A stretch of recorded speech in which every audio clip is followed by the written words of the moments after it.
When I talk about lucid dreaming, one of the first questions I'm asked is, how do I avoid sleep paralysis?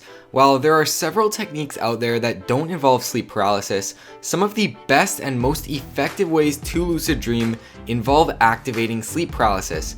And no matter which techniques you use, there is always a chance of it accidentally happening to you. So in today's video, I'm not only going to be showing you the best tips and tricks to dealing with or getting rid of your sleep paralysis, but also how you can turn these experiences into fully blown lucid dreams in just a few simple steps. First of all, I just want to thank you guys so much for 5,000 subscribers. And if you're not subscribed to the channel, I post weekly lucid dreaming tutorials. So if you hit that subscribe button, that would really support me and help me out. Also, make sure that you leave a like if you want to see more tutorials like this. Anyways, let's get on to the video.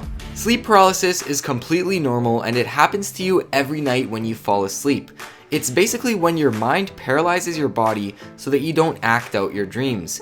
Many lucid dreaming techniques like Wild involve sleep paralysis. The only difference is that you're aware that it is happening, which can be quite frightening, especially if you don't know what's going on. This is because the sensations that you feel when you are in this state are extremely vivid and real, just like dreams, except that you're still awake and can see out of your own eyes. It's like you're halfway in a dream and halfway in real life. Sometimes you'll hear footsteps, breathing, people calling your name, or see things like dark figures standing beside your bed.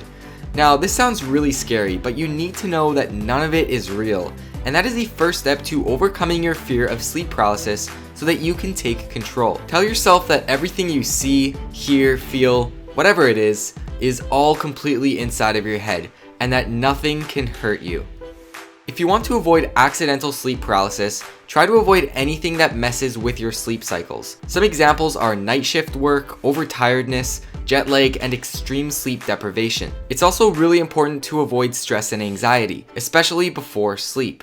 Now you might be wondering why you would want to prevent accidental sleep paralysis, but the truth is that if you're accidentally experiencing sleep paralysis, chances are it's from something bad, and you don't want to go into sleep paralysis unprepared and with something bad that's causing it to happen.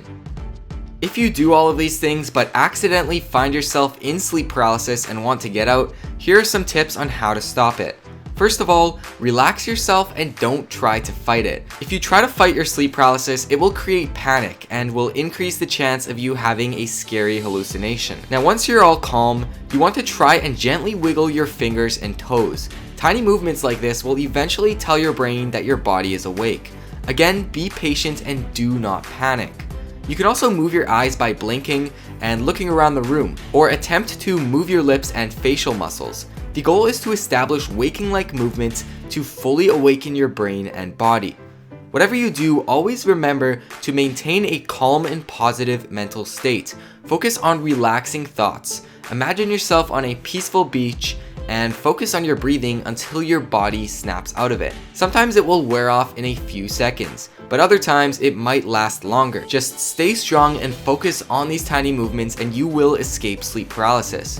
As soon as your brain receives signals that you're awake, it will shut down sleep paralysis and you will instantly be able to move your body again. And now we're going to talk about how you can transform sleep paralysis into lucid dreams. Sleep paralysis is like a gateway to the world of lucid dreaming.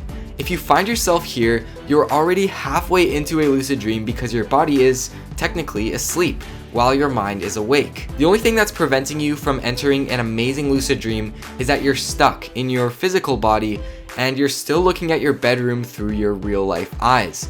So to escape reality and enter into a dream, you need to focus all of your awareness on entering a dream space. Think about your dream body walking through a forest and feeling textures like the leaves underneath your feet.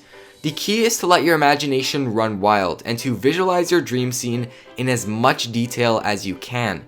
The actual process of transforming sleep paralysis into a lucid dream is simple, as long as you're not distracted by your real life body and the fact that you're in sleep paralysis.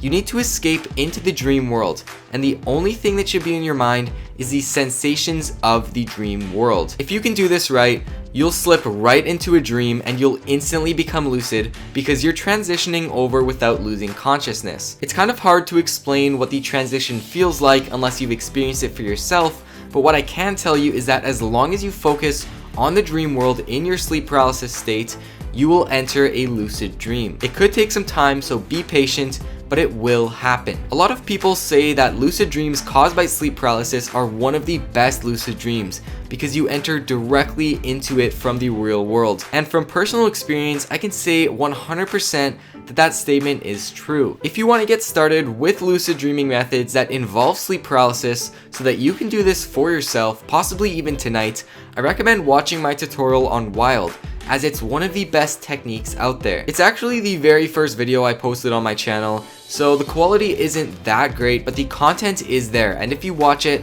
I can guarantee that you will learn how to do the Wild technique. You might not have success on the first night, but with any technique, as long as you put in practice, you will achieve success. But that's about it for today's video on sleep paralysis. If you found this useful, please consider subscribing to the channel. I post weekly lucid dreaming tutorials, and if you subscribe, you'll be notified when they come out. Also, hit that like button to show your support and to let me know that you like these kinds of videos. Again, thank you guys so much for watching, and I will see you guys next week.